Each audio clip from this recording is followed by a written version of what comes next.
amis, et bienvenue pour cette nouvelle interview. C'est magnifique, j'ai envie de dire, le monde entier attend ces interviews, hein, évidemment. Et aujourd'hui, je ne suis pas non plus avec n'importe qui, mais en même temps, je dis ça toujours, je dis ça à toutes les femmes. Mais aujourd'hui, je suis avec un homme musculeux, hein, on peut se dire, un homme qui en a dans la caboche aussi, hein, puisque je suis avec Science Manga. Comment vas-tu? Ça va très bien. Et toi? Ça va comme un mercredi, un mercredi à 20h, ça va, ça va, ça vient, quoi, tout simplement. Alors, est-ce que tu es content d'être dans ce canapé, hein? Bien sûr, bien sûr. En plus, il est bien douteux, c'est génial. Alors, si tu veux, tu peux avoir une infirmière senpai en plus, hein, mais ça, c'est pas compris dans le prix, hein, je vais pas te le cacher, c'est un peu plus cher. Ah, mince alors.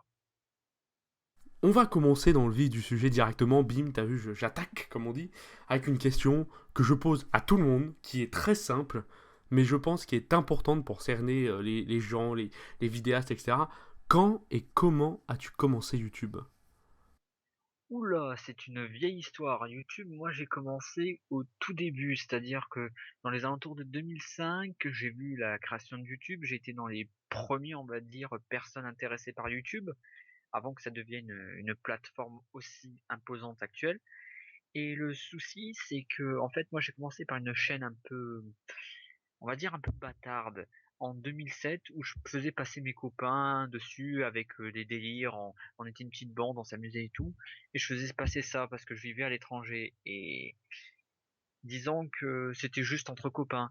Puis j'ai fait une deuxième chaîne YouTube où là ça a été un peu plus sérieux, où j'ai fait un film personnel tout seul avec des effets spéciaux, avec une histoire et tout, et ça durait l'équivalent d'une heure et demie.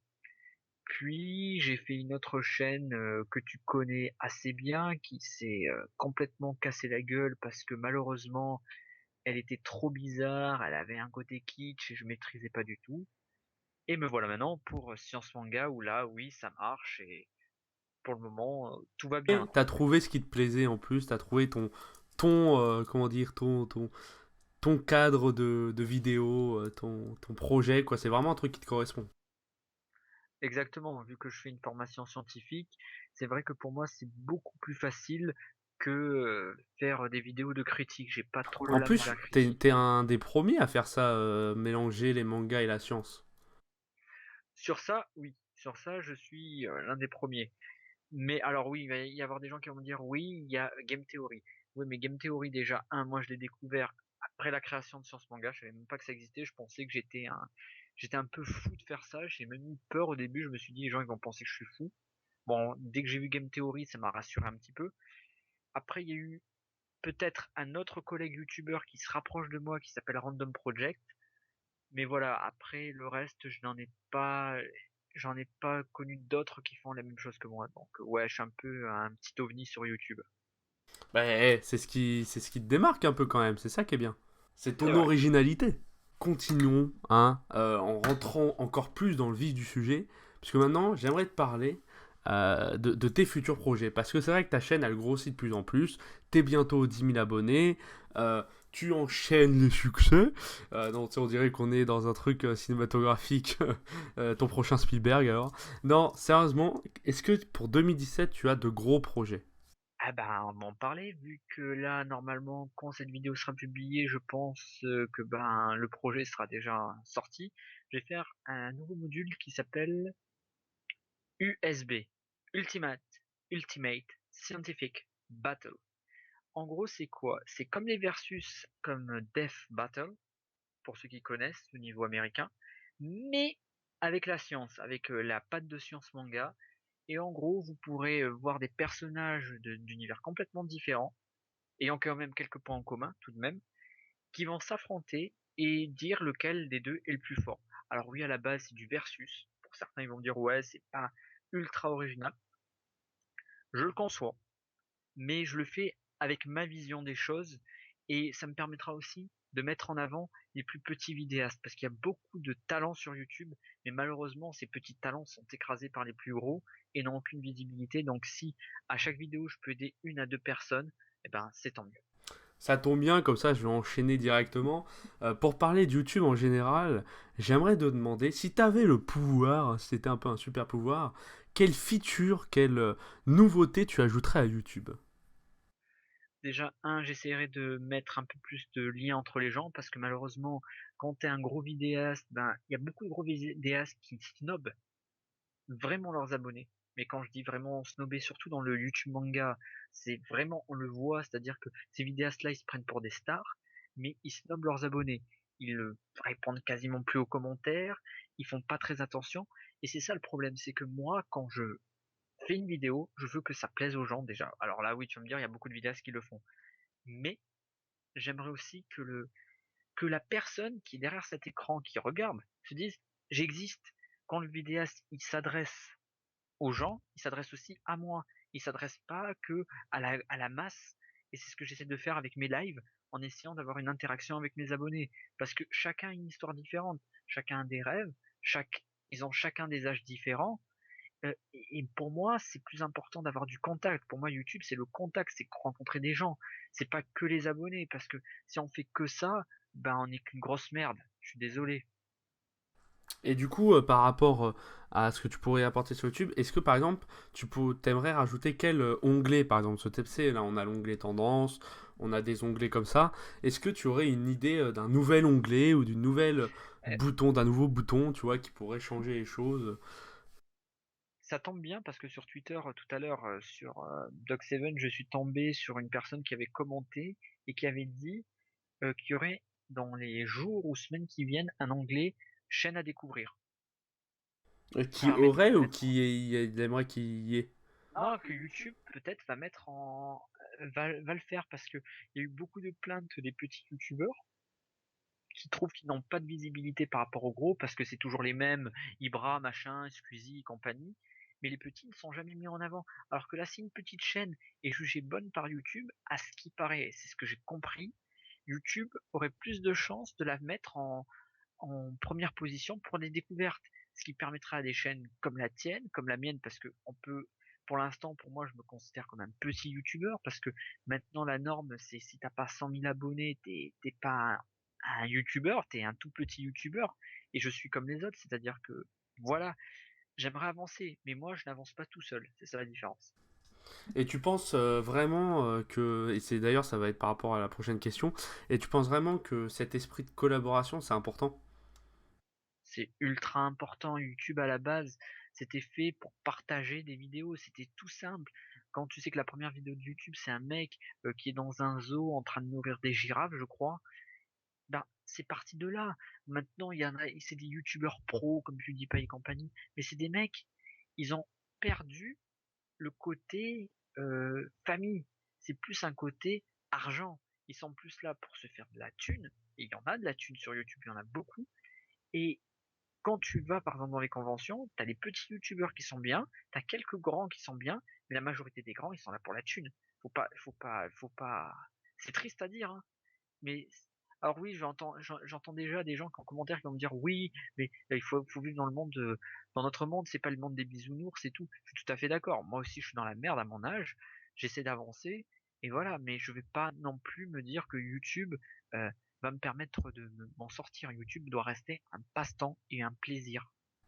Après, tu peux pas reprocher à certains d'en vouloir faire un métier, puisque à partir du moment où tu as des salaires, des choses comme ça à la clé, forcément que ça se transforme d'un côté en métier, tu vois, pour certains. Je suis, je suis d'accord avec toi. Sur ça, je suis tout à fait d'accord. Même que toi, tu en fasses ton métier, je suis tout à fait d'accord. Mais il y a faire son métier et se remplir les poches comme un porc. Je veux dire, si tu gagnes ta vie convenablement et tout, j'ai pas de souci avec ça. Mais quand t'empoches des millions juste parce que tu as fait un jeu vidéo à la con, Oui, ou un je livre, suis hein. moins d'accord. Je suis moins d'accord. Qu'est-ce que tu penses de ces petits, enfin de ces vidéastes qui écrivent des livres, tout ça, tout ça. Alors, ça dépend du type de vidéaste. T'as des vidéastes, par exemple Doc7 qui crée un bouquin, je peux dire ok. Lui par exemple, lui Dirty Biology qui écrit un bouquin, je dis ok. Ces gens-là, ils peuvent. Et David D'autres, Lafarge, et il va écrire un bouquin. t'as pas vu, il a écrit un bouquin sur les Pokémon, ouais. Genre, Voilà, non, je crois que c'est un bouquin de tutos sur Pokémon Go, je crois. Ah ben, sache une chose déjà, moi je trouve que ce mec-là, il faut arrêter de l'idolâtrer, hein, je le dis, hein. Moi je dis, d'ailleurs, hein, les gens, si vous le savez pas et si vous le verrez sur ma chaîne, je dis ce que je pense. C'est-à-dire que moi, je suis pas une personne qui va mâcher ses mots. Quand quelqu'un ou quelque chose me plaît pas, je le dis. Et pour moi, tu vois, ça dépend. Il pensait qu'il fait un bouquin, je préfère acheter. David Lafarge, pour moi, c'est, tu sais, comme les bouquins là que tu trouves dans les métros ou autres là, tu sais, les trucs, tu sais, les journaux là que tu peux facilement jeter quoi. Pour moi, c'est de la merde. Voilà, je le dis. Bon, ça peut choquer. Au moins, t'as un franc-parler, tu vois, on pourra pas t'enlever, quoi. C'est bien d'en avoir. C'est bien de dire ce qu'on pense, tu vois. Il y en a, je pense, qui cachent ce qu'ils pensent pour pas blesser d'autres vidéastes, par exemple. Et du coup, par rapport aux collaborations, parce que j'ai un peu dérivé sur le sujet, je voulais te demander ça. Est-ce que tu as des idées de collaboration, des collaborations de rêve, ou alors des collaborations que tu aurais envie de faire dans le futur, sur ta chaîne, quoi? Alors déjà niveau collaboration, ben j'aimerais bien faire avec une personne qui m'a beaucoup aidé, qui m'a aidé au début en fait, juste pour faire la miniature, pour me faire les intros, les outros, qui m'a aidé sur ça. Bon après le reste c'est moi qui l'ai fait. Occam Resort, Tiens, franchement, allez, ok, tiens, c'est bien parce que l'interview d'avant, tu vois, c'était le matérialiste et on a parlé pendant 2 minutes du fait qu'il avait aidé. Tu vois, ok, je te l'ai dit, tu es un gars en or, tu aides des gens de partout. c'est ça. Et le pire c'est qu'il m'a aidé alors que normalement j'aurais pas dû. Tu vois, j'ai fait une bannière, il a vu ma bannière, il me connaissait déjà depuis un an. C'est une longue histoire. Bon, bref, ça, je vais pas étaler ma vie, mais je le connais assez. Et il a dit, bon, ben, je vais t'aider. Il m'a aidé et ça m'a permis de bien commencer. Après, j'ai appris à mieux maîtriser mes logiciels de montage, j'ai développé ma technique et tout. Et c'est vrai qu'il m'a donné un coup de main. Il m'a juste en m'aidant à faire la forme, ça m'a bien aidé. Et franchement, tu vois, cette collaboration, ça m'a fait tellement du bien. Et c'est pour ça que si jamais, imaginons, je fais un boom et que je monte, je veux tout faire. Et d'ailleurs, il le sait très bien. J'aimerais qu'il atteigne les 100K. Je le dis honnêtement, il les mérite amplement. C'est un génie, c'est un mec en or et il a toutes les qualités pour être un excellent grand youtubeur. Et du coup, si on revient plus par rapport au futur proche, là, tu as quoi comme collaboration de prévu un peu bon, s'il y en a des secrètes, c'est pas grave, mais ce que tu pourrais un peu nous dire, tu vois, les collaborations que Alors, tu vas faire. alors, j'ai déjà les successeurs de Disney avec qui j'avais fait déjà la première partie. Normalement, je fais la deuxième partie avec Vaiana. Pour l'instant, je n'ai pas eu le temps de la faire parce que j'ai trop de choses à faire en ce moment, c'est impossible. J'ai une deuxième collaboration que je vais faire, enfin, qui est en train de se faire parce que la personne m'a donné sa partie, c'est Star Wars Galaxy. Et enfin, le youtubeur, je sais pas si vous le connaissez, maintenant c'est une étoile montante, il s'appelle Manga Workout, on a déjà fait un partenariat, et là on en refait un pour une vidéo sur My Hero Academia pour ceux qui connaissent. Après, pour les autres partenariats, je veux dire, je ne veux pas faire qu'avec des gros. Comme vous le savez, et allez faire un tour sur ma chaîne, vous le verrez, il y a aussi des très petits youtubeurs qui passent dans mes vidéos, parce que, je veux dire, voilà, je suis pas que là pour, comment dire, pour faire qu'avec des gros, ça sert à strictement rien. Et d'ailleurs, j'ai même un mépris pour les très très gros youtubeurs manga. Pour vous dire, je préfère même les youtubeurs moyens et les petits youtubeurs que les gros youtubeurs manga parce que pour moi, certains ne méritent pas leur succès. Ah, tu poses les bails, comme on dit. Bah, si je peux un jour évoluer et que j'atteins un certain sommet, je remettrai ça en question parce que il y a certains gros youtubeurs, bah, je vais pas me gêner pour le dire, certains comme le chef Otaku qui se remplissent en niveau abonné, qui ne font pas du tout de présentation de petits, qui n'aident pas. Alors tu vois que Doc7, qui est l'un des plus gros, euh, il est quasiment à 2 millions d'abonnés, il approche, lui il fait des présentations, les autres ils n'en font aucune. Ils sont tous là à faire leur cam et encore des fois ils ont même du mépris pour leur public. Bon voilà, c'est pas ça YouTube.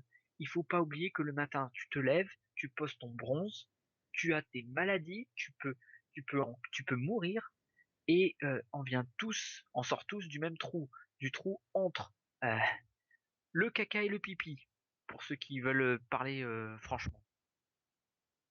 Donc voilà, on sort tous du même trou, donc point à la ligne. Personne n'est mieux que les autres. On a tous chacun des talents, il faut savoir les exploiter. Voilà. C'est bien dit. Pour changer de sujet un peu, pour retourner sur un sujet un peu plus jovial, Ouais. euh, par rapport à la série USB que tu as sortie, c'est un peu un nouveau programme court. Hein, enfin, c'est un peu ton idée, tu vois, de trouver un autre programme que les gros sciences manga habituellement, les grosses vidéos qui te prennent beaucoup de semaines à faire. Est-ce que, pas forcément maintenant, mais est-ce que dans un futur lointain, tu aurais des idées d'autres petits programmes courts que tu aurais envie de faire? Oui, je peux t'en donner deux déjà. Donc le premier, ça sera déjà te citer que, tu vois, par exemple, je suis sorti cet après-midi rapidement en ville et dis-toi que je vois un homme avec un clochard, enfin, on peut appeler ça un SDF, oui, parce que c'est un SDF, avec un petit chiot. Et tu vois, moi, j'ai qu'une envie, c'est de l'aider. J'aimerais faire des vidéos qui seraient hors de la science, mais un peu plus esprit manga, qui serait genre l'entraide. Je veux dire, voilà, j'aimerais, si un jour j'ai les moyens, aider vraiment ces gens-là, parce qu'il y a des gens, ils sont brisés, il y en a, ils sont, tu vois, alors moi, ça me prend le cœur, et si je pouvais faire quelque chose sur ça, éveiller les consciences, une, faire quelque chose qui permette aux gens ben, de dire mais merde, si, et là on peut raisonner d'un point de vue scientifique, si chacun d'entre nous en donnait un petit peu genre 10 centimes ou 50 centimes, et que si tout le monde faisait au moins cet effort, eh ben la pauvreté elle reculerait mais violemment. Le problème c'est que les gens sont beaucoup égoïstes, ils pensent beaucoup à leur gueule. Alors oui, il y en a beaucoup qui ont des fins de mois difficiles. Moi j'en fais partie malheureusement en étant étudiant et vivant chez ses parents et n'ayant pas de revenus. Je sais très bien que c'est difficile, mais pourtant, je veux dire, je veux aider. Je veux aider parce que pour moi ça fait partie du sang, de l'appartenance à notre espèce. L'humain est une espèce normalement qui a aussi cette qualité de s'entraider, qui a la qualité pour l'innovation, qui a la qualité pour dépasser ses limites. Et ça, c'est des choses qu'on a en positif. Et j'aimerais que ce côté positif humain puisse ressortir et que mes plus jeunes abonnés se disent, bon ben, il faut quand même qu'on aide notre prochain.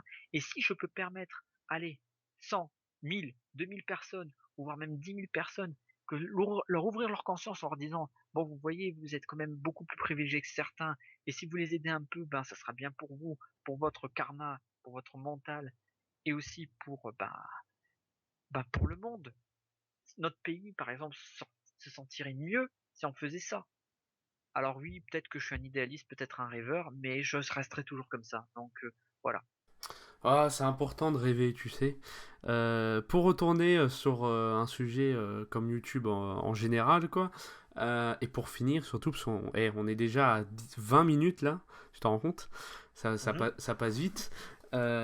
J'aimerais que tu me donnes, ou en tout cas que tu dises à ceux qui aimeraient commencer YouTube en 2017, des petits conseils, ou qu'est-ce que tu penses qu'il faut faire pour, en tout cas, s'amuser sur YouTube, ou en tout cas faire son trou, comme on dit. Déjà, chercher des idées innovantes. Essayez de ne pas copier d'autres youtubeurs. Je sais qu'on a tous un youtubeur favori, on a tous quelqu'un à qui on aimerait ressembler, mais là est le piège. Et là, vous pouvez vous faire avoir parce que malheureusement, il y a beaucoup de petits jeunes, oui, des petits jeunes qui se disent, bon, je vais faire du gaming et tout. Ils essaient de copier par exemple Fanta et Bob. Le problème, c'est qu'en les copiant, t'arriveras pas à leur niveau actuellement. Ah, il y a beaucoup de gens qui font du gaming, mais moi je trouve que c'est une solution de facilité. Parce que je critique pas les youtubeurs gaming à la base, mais je trouve que soit tu as un don d'orateur né, soit ne fais pas du gaming. Parce que le gaming, c'est vraiment spécial. Moi, je préfère plutôt jouer à ma console, m'éclater avec des copains, copines devant un jeu que de, que de regarder quelqu'un y jouer. Après, je peux apprécier la personnalité de la personne et regarder les let's play. Mais ça dépend vraiment. Après, autre chose, il faut aussi être déterminé, c'est-à-dire que quand tu fais YouTube, tu vas te prendre des claques. YouTube, c'est ingrat. Et j'en suis témoin, mes abonnés le savent, je m'en suis plaint plusieurs fois. C'est que YouTube peut être vachement ingrat. Tu fais des vidéos, tu es super motivé, tu prends ton temps personnel, ton temps d'études ou ton temps de travail si tu travailles, et tu te dis, bon, cette vidéo, normalement, elle va bien marcher. Et elle marche pas. Et là, tu te sens mal. tu te dis putain, mais j'y arrive pas, c'est pas possible. Et je peux vous dire que c'est des moments très durs parce que mentalement, tu te remets en question. Les gens qui te connaissent, qui sont tes amis ou autres, ils te voient bader. C'est pas agréable pour toi, c'est pas agréable pour eux. Et c'est le problème de YouTube. Après, tu peux faire comme certains, poster des vidéos comme ça et en avoir rien à foutre. Et juste tes copains et tes copines y regardent et quelques autres personnes, mais sans plus. Après, ça dépend de ce que tu veux faire. Moi, j'aimerais, personnellement, je le dis et je le cache pas, moi, mon rêve, c'est atteindre l'Educa. Je suis aux portes d'Educa, donc je suis content. Pour moi, c'était mon petit objectif personnel. Après, si j'ai plus, tant mieux. Ça me permettra de faire beaucoup plus. Et avant qu'on me dise, ouais, t'es quelqu'un qui sort plein de paroles comme ça, allez voir ma chaîne, vous verrez que je ne me mens pas. Vous pouvez même voir mes abonnés, j'ai jamais laissé mes abonnés en plan. Même il y a des gens qui me proposent des chaînes qui sont des fois pas tip top du tout. Pas tip top, c'est-à-dire que bon, moi j'ai commencé YouTube il y a longtemps, donc moi quand je regarde mes chaînes maintenant, je trouve que c'est de la merde. C'est tout à fait normal parce que j'ai un regard plus expérimenté. Quand on est tout jeune, on se dit ouais, c'est trop bien ce qu'on fait, mais au fond, on n'a pas assez de recul. Et même, j'ai envie de dire, des youtubeurs qui sont plus âgés niveau âge, qui commencent YouTube, se disent ah, mon sujet il est bien. Mais le problème, c'est que il faut toujours se remettre en question. Moi, par exemple, pour ça que mes vidéos prennent plus de temps à se faire, c'est que quand je sens que j'ai pas la motive pour faire ma vidéo, je la fais pas. Après, il y a un travail de recherche énorme. Parce que pour assimiler, associer un manga avec des informations de notre monde réel, de les transposer, que ça soit cohérent, des fois il y a des calculs à faire, il y a plein de choses à faire, il faut avoir la motivation. Quand tu travailles toute la journée, tu rentres le soir, t'en as plus que là, t'as des problèmes aussi de santé, compagnie, famille, tout ça, tu peux pas te mettre sur YouTube. Sauf si tu veux faire de la merde à tes abonnés. Et moi, ça a toujours été mon contrat avec mes abonnés. J'ai toujours voulu m'améliorer et toujours leur faire quelque chose de plus. Pas leur fournir quelque chose que je fais rapidement et que je leur crache dessus. Et tant, si vous pensez au service qualité, que vous dites assurance qualité, vous dites, bon, quoi qu'il arrive, quand tu vas sur ma chaîne, tu vas regarder quelque chose et je ferai mon maximum, même si j'ai pas le temps pour te faire quelque chose de convenable ou bien, même très bien, tu auras plus de chances que les gens te suivent. Si tu leur fais des trucs un peu caca ou des trucs rapides qui prennent 30 secondes à se faire, et là j'exagère, c'est normal que les gens ne te suivront pas. Mais si les gens ils voient que tu es passionné, que tu essaies d'innover, que tu essaies d'être avec ton public, que tu essaies d'aider les autres, eh ben je peux te jurer que toi qui m'écoutes, tu as une chance d'arriver. Mais si tu penses qu'à ta gueule, tu te dis je vais faire une espèce de vipère et compagnie, t'as aucune chance de percer sur YouTube. Si tu peux percer si tu triches ou tu fais des choses pas bien, mais un jour ou l'autre, comme Mad Podcast, ça te reviendra dans la gueule. Et crois-moi, moi je préfère encore être peu connu que de faire ce genre de truc. Donc voilà, j'ai fini ce que j'avais à dire. Et tu pourrais dire quoi aux gens qui pensent par exemple à acheter des vues ou des abonnés Bah, déjà, acheter des vues, à ce que j'ai compris, ça coûtait la peau des fesses. Deuxièmement, ça fait que tu as une communauté complètement morte. Or, si tu fais par exemple, je sais pas, un mec, il a l'argent pour s'acheter 100 000 abonnés, s'il fait, s'il a que même pas 500 personnes qui le suivent, et j'ai vu des chaînes comme ça, où il y avait même pas 100 personnes qui suivaient le mec, on voyait que les abonnés avaient été achetés, et ben, je peux t'assurer que moi, j'avais pitié pour le mec. Parce que quand tu as 10 000, tu fais 2 000, 3 000 vues, ça passe. C'est mon cas. Parce que tu te dis, bon, il y a une partie de ta communauté, il y a une vidéo sur deux ou sur trois qui les intéresse. T'as d'autres vidéos où là, en ce moment, ce qui est bien, c'est que j'ai un bon dynamisme et je fais à peu près entre 2 000 et 3 000 vues par vidéo au bout d'une semaine. Ce qui est bien, ce qui est convenable. Mais t'as des gens, ils font même pas 50 vues pour 10 000 abonnés. Et là, tu vois tout de suite la supercherie. Et je trouve ça dommage parce que bon, faire un travail dans le vide et se jeter autant des fleurs, il a qu'à se faire dans sa chambre des petits bonhommes en carton qui l'applaudiront, ça sera aussi bien. Bien, je pense que c'était un magnifique mot pour finir. Non, je te remercie beaucoup d'être là, d'être venu dans ce canapé. Est-ce que ça t'a plu? Oui, et d'ailleurs, j'aimerais ajouter un mot parce que je pense que j'ai envoyé tous mes abonnés ici. Je pense que ça sera ma mini FAQ, donc j'enverrai comme ça tous mes abonnés ici. Et d'ailleurs, coucou à tous, hein, et merci d'avoir écouté. Coucou maman, je Et passe à la voilà. télé. Et franchement, voilà, restez abonnez-vous à sa chaîne franchement parce qu'il fait vraiment de bonnes interviews et, et vous allez avoir pas mal du lourd après et je pense que franchement avec une personnalité aussi sympa, ben voilà, ben foncez et tous ceux qui sont mes abonnés, abonnez-vous à sa chaîne, ça l'aiderait bien. J'aimerais d'ailleurs qu'il atteigne les 1000 abonnés. Excuse-moi d'avoir fait de la pub, Non, mais c'est ça pas m'a grave, accroché. j'ai envie de dire aussi à ceux qui peuvent regarder cette vidéo et qui ne te connaissent pas, ils peuvent aussi aller voir ton travail. Tu vois, c'est bien aussi de faire dans ce sens-là, c'est ce que je voulais faire. Mais maintenant, avant de finir, j'ai envie de te laisser le spotlight, de te laisser les lumières, de te laisser le centre de la scène. Je te laisse le mot de la fin. Réfléchis bien, tu n'en as qu'un seul, pas d'autre choix, un mot, et l'interview est finie. C'est à toi, c'est parti. Science!